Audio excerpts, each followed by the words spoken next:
Сайн байцгаана уу үзэгчдээ. Эмэгтэйчүүдийн цаг эрүүл мэндийн нэвтрүүлгийн ээлж дугаар эхлэхэд бэлэн боллоо. Манай өнөөдрийн дугаарт анагаах шийдлэх ухааны үндэсний сургуулийн, анагаах ухааны сургуулийн их барих эмэгтэйчүүд судлалын тэнхим багш, анагаах ухааны доктор, дэд профессор Жаргал сайхан багш маань өргөдөн оролцож байна. Бид өнөөдөр охид эмэгтэйчүүдэд зориулт агаарын бохирдлын талаар агаарын бохирдол эмэгтэйн эрүүл мэнд, жирэмсэн эмэгтэйн бие махбод урагт хэрхэн нөлөөлдөг талаар ярилцгаар зочноо орсон байгаа. За Жаргал сайхан багшаагаа бас онцгойс онцгой нэг бас хийдэг зүйлийн талаар танилцуулахыг хүсэж байна. Багш маань бол Монгол улстай олон улсын байгууллагатай хамтарч агаарын бохирдлын хэмжээ, төвшин, ямар бодис илүү зөнхлөн агаарын бохирдол үүсгэж байгаа, тэр нь ураг нэраад хэрхэн нөлөөлж байгаа талаар бас нэлээд үнцгий судалдаг юм судлаач багш маань хүрэлцэн ирсэн байгаа. Сайн байна уу багшаа? За сайн байна уу? Та бүхний үдийн амгалан айлтгая. Сайн байна уу? Бас бидний урилгыг хүлээж авч хүрэлцэн ирсэн танд баярлалаа. За маш их баярлалаа.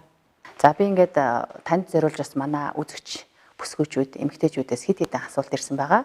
Тэгэхээр манай эмэгтэйчүүдийн цаг нэвтрүүлэг маань одоо энэ агаарын бохирдлоор ураг нэраад хэрхэн өөрчлөгддгийг, ер нь ямар нөлөө байдгийг, жирэмсэн эмэгтэйн бие махбод биений өмнө мөчлөг бусад ямар нэгэн зүйл нөлөөлдөг талаар тантай ярилцгаар манай үзэгчд маань хэд хэдэн асуулт явуулсан. Тэгэхээр Монгол улсад өнөөдөр яг өнөөгийн байдалд агаарын бохирдлын түвшин хэр байна? Зөнхлөн ямар бодис их агуулгадж байна? Та бүгдийн сүүлийн үед хийсэн судалгааны ажлуудад ямар үр дүн гарсан талаар та манай үзэгчдэд хуваалцаач. За тэгээ. За юуны өмнө манай Монгол улс агаарын бохирдлын хэмжээгээр дэлхийд нэлээд дээгүүр улсын тоонд багтчихэдэг. Эхний 1, 2, 3 гэсэн байгааг эзэлж байдаг. За сүүлийн 2 жилд манай Монгол улсад гэр хорооллын айлуудад түүхийн нурсыг шахмал түлшээр сольсонтой холбогдуулаад агаарын бохирдлын хэмжээ зохих хэмжээнд бууж байгаа юм олд амжилт байна. За гисэн хэдий ч дэлхийн улс орны хөгжлөлтөд уялдаад машин техникийн хөгжил, үйлдвэрлэлийн хөгжилт тамхиталтын байдал гээд бэгшөө бас олон нөлөөлөх юм хүчин зүйлүүд байгаа юм аа. За ер нь агаарын бохирдол гэдэг нь юу юм бэ гэвэл хүний үйл ажиллагааны улмаас агаар орчин мандалд үүсэж байгаа агаарын урсгал чиглэл өөрчлөгдөх түүний найрлага бүтэц алдагдахыг хэлж байгаа юм. Агаар гэдэг бол мөнхийн хөдөлгөөнд байж яадаг тийм ээ. За ийм тул зөвхөн нэг улсын асуудал биш, дэлхийн нийтийн тулгамдсан асуудал болж байгаа. За найрлагын хувьд аваад үзэх юм бол хүр хүчлийнхээ, нөөц хүчлийнхээ нарийн болон бүдүүн тоосон цогт ширхгүйдээс агаарын бохирдол маань үүсэж тогтож байдаг. За мөн ганцхан агаарын бохирдлын нөлөөлөгч хүчин зүйл болж байгаа дам тамхиталт гэж байгаа. Мөн шууд тамхи татах гэж байгаа. За тамхи татдаг эмэгтэйчүүдээс илүү татдаггүй. Гэхдээ гэр бүлийн гишүүд хэн нэгэн тамхи татдаг байгаа хүмүүст эмэгтэйчүүд илүү их дам тамхиталтанд уртж байдаг. За тамхины утаа маань хар тоглог болон кадми гэх мэтийн хүнд хавдар үүсгэх металл элементүүдийг агуулж байдаг. Энэ бол маш их аюултай. Тэгээ энэ агаарын бохирдлын нөлөөнд жирэмсний тээлтийн хугацаанд эмэгтэйчүүдийн энэ амьсгалж байгаа агаараас нь биднээс шалтгаалаад агаарын замаар дамжаад энэхүү агаарын бохирдлын элементүүд маань эмэгтэй хүний элэг, бөөр амьсгалын тогтолцоог гэмтээж байдаг. Ганцхан амьсгалын тогтолцоог гэмтээгээ зогсохгүй мөн эмэгтэй хүний нөхөр орчгүй үйл ажиллагаанд нөлөөлж байд юм аа. За манай эмэгтэйчүүд их зөнхлөн бас нэг асуулт тавьдаг байхгүй ямар асуулт вэ гэхээр ер нь өвлийн улиралд агаарын бохирдол байт юм уу? 100 хавар намар ер нь агаарын бохирдол ямар төвшөнд байдаг вэ? Ер нь агаарын бохирдлыг яаж хэмждэг юм? Бид яг ингээд нэг агаар мандалд үүсэж байгаа энэ үнэр та нартай энэ утаа агаарын энэ байдлаас хэмжиж мэдхүү эсвэл хэрхэн яаж энэ агаарын бохирдлын төвшинг мэдэх боломжтой вэ? За сайхан асуулт асууж байна. За манай Монгол улсад Улаанбаатар хотод агаарын бохирдлыг хэмждэг маш олон станцууд ажиллаж байдаг. 16 станц, 20 станц гэдээ ажиллаж байгаа. За энэ станцуудын мэдээллийг телевизээр бол мэдээлдэг. За түүнээс гадна энэ станцын мэдээллүүдийг биднээс Google сайтаас авч болно, тийм ээ. Facebook-ээс агаар MN гэсэн сайт байдаг. Энэ сайтаас авч болно. За энэ сайтад яг хаана агаарын бохирдол хамгийн их байна вэ гэдгийг бол заасан байдаг. Ялангуяа Зуайл, Чингэлтэй, Толгойт, Цонгин хайрхан дүүрэг гээд энэ хэсгүүдэд бол маш их байж байдаг. За тэгээ ер нь жирэмслэх хугацаанд эмэгтэй хүн биднээс судалгаанаас үзэхэд ихэвчлэн өвлийн улиралд жирэмсэн болсон байгаа тохиолдолд зун дутуу зулбах дутуу тээх ийм тохиолдол ажиглагдаж байна. За эсвэл одоо өвлийн одоо 11 12 1 сар үед тухайн ээж маань дутуу төрөх, мөн одоо урган амьгүй болох, урган өсөлт хөгжилт цаатах ийм тохиолдлууд ажиглагдаж байгаа.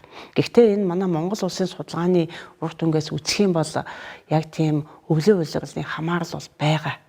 Бүр ганцхан ураг маань амьгүй болоод зогсохгүй яг энэ одоо энэ өвлийн эд улирлын үед тийм ээ гэр хорооллын эмэгтэйчүүдийн жирэмслэх хэвийн үйл явц тасалдах хугацааг үздээж чадахгүй байх, амьгүй өсөлтгүй болох гэсэн ийм статистик үзүүлэлтүүд байгаамаа. Тэгэхээр зуны улиралд ер нь агаарын бохирдол үүсдэггүй. Одоо бид нар ч ингээл өвөл ингээл ер нь бол улс төрийн байдал ч гэсэн ер нь ингээл нэг өвөл болохоор л яг агаар их бохир байна гэл ингээл хүмүүс тэмцээл ингэж байгаа л яг ингээл уран дулаан ирэнгүүт ер нь надад нэг мартчихдаг юм шиг санагддаг байхгүй. Тэгэхээр зуны улиралд агаарын бохирдол үүсгүү. Тэгээ яг гэр орчин нөхцөлд хүмүүс одоо манай агаар хэр зэрэг бохир байгаа гэдэг ер нь яаж мэдэх боломжтой вэ? За зуны ер нь одоо яг агаарын бохирдлын хувьд аваад үзэх юм бол техник хөгжсөн, үйлдвэрлэл хөгжсөн улсуудын хувьд бол жилийн дөрвөн улиралд байж байна. Манай Монгол улсын хувьд бол өвөл илүү байгаа. Биднээс түүхэн нурсны болон шахмал түлшний хэрэглээ гэдээ хуучин байж байсан тийм ээ. Одоо бол биднээс шахмал түлшийг илүү их ашиглаж байгаа. За тийм байсан ч гэсэн өвлийн үед яах нь илүү их агаарын бохирдол ажиглагдаж байгаа. За зуны үед ямар үед ажиглагдах вэ гэвэл дам тамхиталт гэж би хэлсэн өмнө нь. За машин техникийн утаа, угаар, одоо замын хөдөлгөөний түгжрэл үүсэж байна. Энэ бүхэн маань агаарын бохирдлыг үүсгэж байгаа. Тийм тул эмэгтэй хүн ер нь жирэмслэхийг төлөвлөж байгаа, жирэмсэн байгаа эмэгтэйчүүд маань энэ айлч үед гэсэн өөрсдөө хамгаалах энэ энгийн аргыг мэдчих нь зүйтэй юм. Одоо бид бас маск зүүж байна. Энэ маань зохих хэмжээнд маш их хамгаалж өгч байна гэдээ мэдэгдээд байгаа. За олон улсад хийгдсэн сая судалгаа байна. Энэ ковид үед хийгдсэн судалгаа. За энэ юуг харуулж байна вэ гэх юм бол эмэгтэйчүүд маск зүүснээрээ дутуу төрөлтөд зулбалтын тоо хэмжээ олон улсад бууж байгаа үзүүлэлт байна. За энэ юуг зааж байгаа? Нэг агаарын бохирдлын хэмжээ яах нь бууруулж байна. За хоёрт нь тухайн эмэгтэйн одоо халдварт өвчнөд уртах байдал багасж байгаа. Энтэй холбоотой дутуу төрөлтийн тоо давтамж бууж байгаа үзүүлэлт байна. Маш сайхан бас нэг талаасаа бид нар COVID-19 гээд халдвар гарч байгаа ч гэсэн хүмүүс бас ингээд нөгөө өөрсдийнхөө амьдралын хэм маяг зан үйлийг өөрчлөлт эхлэнгүүт бас бусад нөлөөлөх хүчин зүйлээс өөрсдөө хамгаалж ингэдэг маш сайн шалтгаан байгаа тийм. Ер нь бас надад ч гэсэн бас ялангуяа өвлийн үйлрэлд бол бид нар маск зүгээд хөвшчүүл бас их зүгээр санагдсан. Ялангуяа өсвөр насны хүүхдүүд тэ эмэгтэйчүүд, манай эрэгтэйчүүд ч гэсэн одоо амьслын замын халдварт өвчнөөс за дээрээс нь амьслын замтай холбоотой агаарын бохирдолтой холбоотой уушгины хөвчлөөс сэргийлэх боломжтой юм шиг санагдсан байгаа. Маш их баярлалаа, танд бас их сайхан мэдээлэл өгч байна. За ер нь бол одоо энэ агаарын бохирдол маань урган нараад ер нь яаж нөлөөлдөг вэ?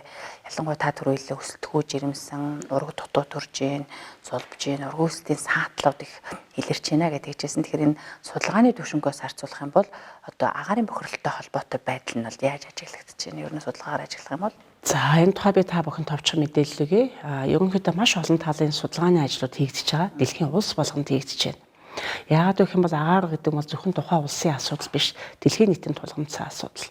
За манай улсад болон олон улсад хийгдэж байгаа судалгааны үр дүнгуудыг ажиглахад ерөөсөө агаарын бохирдол гэдэг маань зулбах, өсөлтгүй, ураг өсөлтгүй, амьгүй болох, бага жинтэй, нярай төрөх одоо энэ бүгдийн одоо шалтгаан, эрсдэлт хүчин зүйл болж байна гэдэг нь нотлогдоод байна. За биднээсээ хийсэн судалгаа байдаг. Яг байшин одоо хаан улс дүүргийн хамгийн агаар сайтай байгаа жирэмсэн эмэгтэйчүүд одоо сонгой хайрхан байна уу, баян зүрхийн эмэгтэйчүүдэд жишгэд тийм ээ тоон үзүүлэлтүүд ялгаатай байгаа. Ялангуяа энэ утаа ихтэй хуучин одоо 19 оноос өмнө түүхийн нурс хэрэгжилж байсан айл ургуудын судалгаа хийгээд үзэхэд тэнд бол өсөлтгүй амьгүй болох, ураг өсөлтгүй амьгүй болох тохиолдлууд нь илүү байгаад байгаа. Одоо нэг хэвийн эрүүл агаартай нөхцөл байгаа ээжтүүдэд жишгэд илүү байгаад байгаа. За энэ яаж нөлөөлж байна вэ? Агаарын бохирдол тамхины дам тамхиталт тийм ээ, машины утаа, угаар энэ маань ээжийн амьсгалаар дамжаад эхийн элэг буур уушгийг бол гэмтээдэг. За энэ маань элэг буур уушгинд одоо очиж байгаа цусан хангамжийн найрлаг бүтцэн өөрчлөгдөөд их сумын цусан хангамжийг саатуулдаг байгаа. За энэтэй холбоотой ихсийн дутмагшил үүсч байдаг. За ихсийн дутмагшил үүсэх юм бол ихээс урагт очих цусан хангамж нь яах нь багасч байна гэсэн үг байна шүү дээ. Тэгээ энэтэй холбоотой ураг өсөлтгүй болох, дутуу тех, зулбах, бага жинтэй нейрон төрөх гэсэн ийм эмгэгүүд хүлээгдэж байд юм байна. Тэгэхээр одоо яалтгүй бас энэ бол манай улсын орны тулгамдж байгаа асуудал. Тэгэхээр одоо ямар агаарын бохирдол ихтэй байна гэдэг эмэгтэйчүүд маань жимслэхгүй байх ч гэдэг юм уу те, эсвэл одоо хүүхэдтэй болох энэ одоо хүсэл сонирхол одоо яг гэдгийг хязгаарлагдах боломж бас маш одоо болох гэдэг нөхөрчгнээс нэрхчлээ хаагдаж байна гэсэн.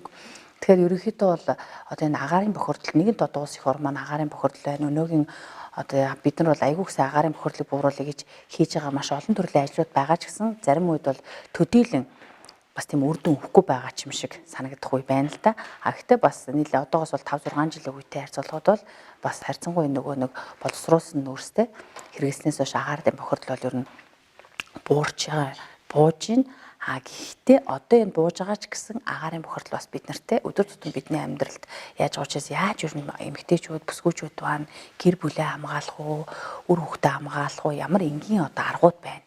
Гэрийн нөхцөлд хэрэгжилчих боломжтой тийм ээ. За ер нь агаарын бохирдлоос хамгаалах маш олон энгийн одоо хүн болгоны хийж болох, биелүүлж болох юм аргууд байна. За хамгийн ихний ээлж нь тухайн эмэгтэй жирэмсэн байх үедээ маск зүүх. За маск маань одоо ач холбогдолтой гэдэг нь өнөө үед одоо энэ COVID-19 үед батлагдчихлаа. За хоёр дахь энгийн арга нь бол ялангуяа гэр хороолт байдаг эмэгтэйчүүд цонхоо гал түлж байгаа үед цонхоо онгоолгох, хаалгаа онгоолгох, зуны цагаас илүү өвлийн үед маш богино хугацаанд цонхоо онгоолгох юм бол гэрт байгаа нөгөө хортой бодисууд маш богино хугацаанд яах нь гадагшилдаг гэж байгаа. За өшөө ман энэ шахмал түлшийг нэвтрүүлсэнтэй холбоотой гэр хорооллын айл болгонд тохиоллын систем суурилсан байгаа. Гэтэл саяхан биднээс нэг судалгаа хийгээд лавламж аваад үзэхэд энэ ээжүүд маань энэ хөө тохиоллын энэ тухайн айл маань тийм ээ энэ тохиоллын системээ ажилуулахаа мэддэггүй, энэ ямар зориултын нэг дуу гараад исэн энэ юуны дуу вэ гэж асууж исэн тохиолдол байгаа. За энэ дуу дохио нь хэдийд ажилтсан бэ гэх юм бол тухайн айлын шахмал түлшнээс үүсэж байгаа нөөц хүчлийн хэмээн хэвийн хэмжээнээс ихссэн байгаа тохиолдолд тухайн айлд дохио өгж байгаа юм. Тэгээ энийг нөгөө айлд суулгасан хүмүүс нь ч гэсэн учрынсаа ойлгож хийх нь зүйтэй, тухайн тавиулсан айлч гэсэн ухааны яах нь сайн ойлгож асууж мэдчих хэрэгтэй байгаа байхгүй юу. За тэгээд тийм аюултай нөгөө дохио дуу чимээ өгөх юм бол цонхоо онгоолгоно, хаалганы маш богино хугацаанд.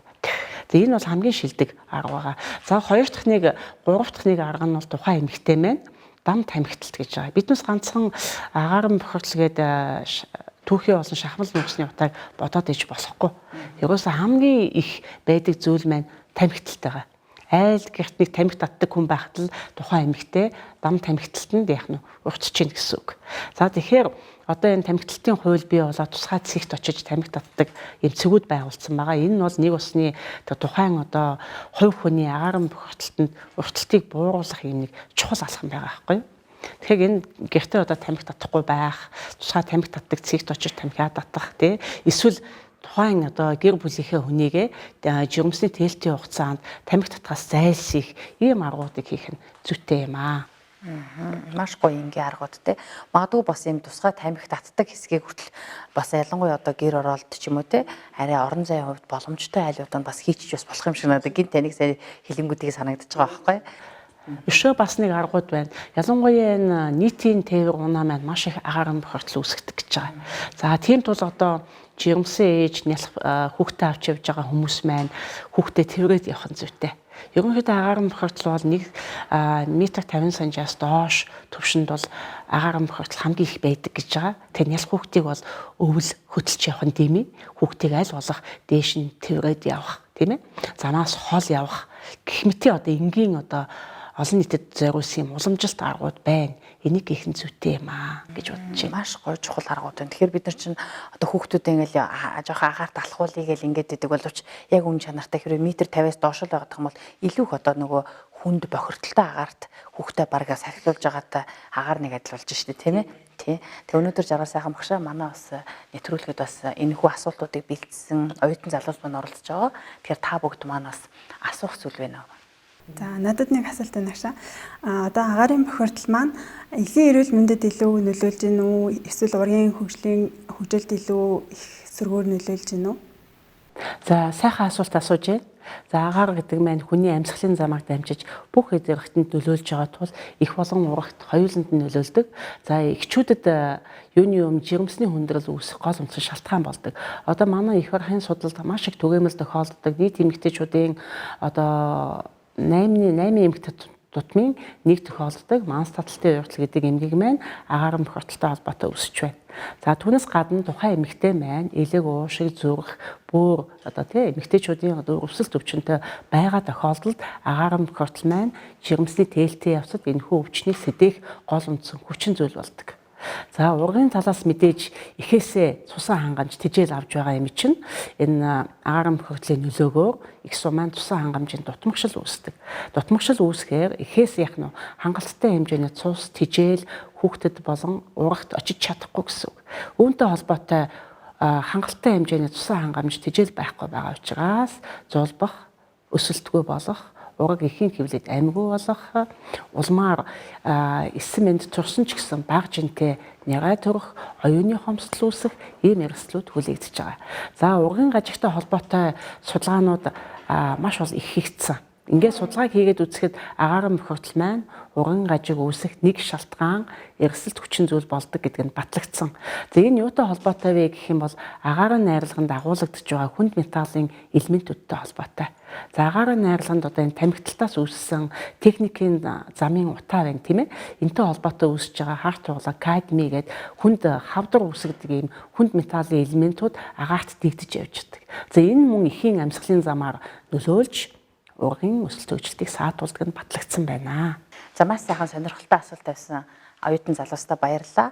За тэгэхээр одоо сүүл мэдээж агаарын бохирдлыг орчин ах уй ялангуяа ажлын байр гэрт бууруулах өөр шин технологи ер нь манай Монгол улсад хэр байгаа вэ? За манай Монгол улсад гэрээ нөхцөлд одоо ах уйн агаарын бохирдлоос хамгаалах ийм зүйлүүд бас зөндөө байна, бий болцсон байна. За хамгийн ихний ээлжинд агаар цэвэршүүлэгч гэдэг ийм төхөөрөмж байдаг. За энэ маш их ач холбогдолтой. За энэ агаар цэвэршүүлэгч төхөөрөмж маань тухайн айлын яг нь агаарыг шүүж цэвэршүүлдэг байгаа. За энд бол бүр хүнд металлын элементүүд нь ч гэсэн шүүгдэж байгаа юм судалгаанууд байна. Сая манай судлаач Ганзаяа гэдэг байгаа. Энэ эмэгтэйгийн хийсэн судалгаагаар бол энэ агаар шүүгч маань агаар найрлаганд байгаа хүнд металлын элементүүдийг зохистой хэмжээнд шүүдэм байна гэдэг нь батлагдсан байгаа. За ганцхан энэ судлаачийнч биш олон улсад энэ дэлхийн хэмжээнд агаар бохирдлын асуудлыг шийдэх гэж маш олон арга замыг хайж байна. Тэгээ ингээ эцсийн дүн нь бол энэ агаар шүүгчийг ашиглах нь зүйтэй маа гэдэгт бас санал нэгдэж байгаа. За охид бүсгүүчүүд эмэгтэйчүүд нь бас нэг ингээд одоо агаарын утаанаас энэ агаарын бохирдлоос зайлсхийх зорилгоор Улаанбаатар хот хөдөө орон нутаг руу очивол илүү их одоо харьцангуй агаарт байна гэж бас боддог. Дээрээс нь одоо яг үнийг хэлэхэд зориод очдог бас зарим газрууд аймагуд ингээд утаатай байдгаа гэд бас яриад байдаг л та. Тэгэхээр ер нь Улаанбаатар хотын агаарын бохирдлын чанар одоо агаарын чанар хөдөө орон нутгийн одоо Мадгүй аймгийн төв, Сумын төв ч юм уу энэ хэсгүүд агаарын бохирдол ер нь хэр байдаг вэ? За мэдээж Улаанбаатар хотын болон Хөдөө аймгийн төвийн, Сумын төвийн агаарын чанар бол маш их ялгаатай. За Улаанбаатар хотод сая 500 мянган оршин суугч байна. Нийт хүн амын 60% нь гэр хороолт байна. Үүнтэй холбоотой агаарын бохирдол маш их өсөж байгаа. За гэтэл сүүлийн үед Хөдөө орон нутгийн аймгийн төвүүд бас уурын зуухны ашиглалт маш их байдагтай холбоотой агаарын бохирдлууд үүсэж байгаа аймгийн төвүүд маш их байгаа. За энэ жирэмсэн байх хугацаанд эмэгтэйчүүд маань аль болох сайхан хөдөө агаарт салхилах, богино хугацаанд явах энэ бол хамгийн зөв бас шийдэл юм аа. Гэхдээ аймгийн төвд бас байгаад ер нь агаарын бохирдол байна уугүй гэдгийг биднээс өглөө босоод гадаа гараад харахад мэдэгддэг шүү дээ. Тийм ээ. Тийм ч тунгалаг агаар байна уу? Мэдээгээ сонсож үзэх, тухайн одоо агаарын чанарын мэдээллийг сонсож үзээд агаарын бохирдол аль хэмжээнд байгааг нь мэдэх нь хувь хүнд маш чухал мэдээлэл өгнө. Мэдээж зуны үед бол агаарын чанар бол маш сайн болдог.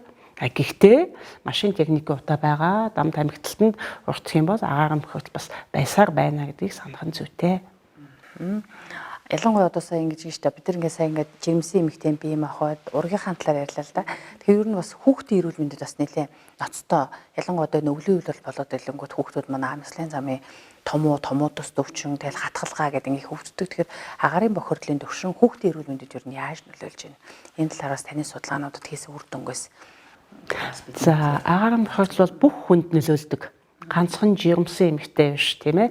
Бүх насны бүх хүмүүст нөлөөлж яадаг. Ялангуяа энэ агаар бохирдолд өртөх гол нас нь бол жирэмсэн эмэгтэй, хүүхэд, архаг хууч өвчтөй, өндөр настангууд гэсэн үндсэн 3 ангилал байдаг. За хүүхдэд бол 5-аас доош насны хүүхдүүд илүү их уртамтгий байдаг нь тухайн хүүхдийн насны бие махбодын онцлог нөгөө бие махбодын өндөр хэмжээтэй шалтгаалж идэг. Тэгээ ийм тул хүүхдийг одоо аль болох яах нь дээш нь өвлийн үед дээш нь авч явах машинд одоо сууж явахдаа цонхоо хаах агаарч машины дотоод нөгөө салхийг зохицуулах ийм зүйлийг хийх нь илүү их агаар бохирдлоос хамгаалах боломжтой байд юм аа. Тэгээ хувь хүний мэдлэг их чухал. Зөвхөн биднээс одоо агаар бохирдлоос яаж хамгаалах вэ гэдгээ одоо улсад даатгаад байх ш хашаандаа сайхан зүлэгжүүлэх, хашаагаа моджуулах, цэцэгжүүлэх энэ бүхэн болдог бохир агаарыг шүүж авах бас гол үндсэн их сурвалж болж байгаа.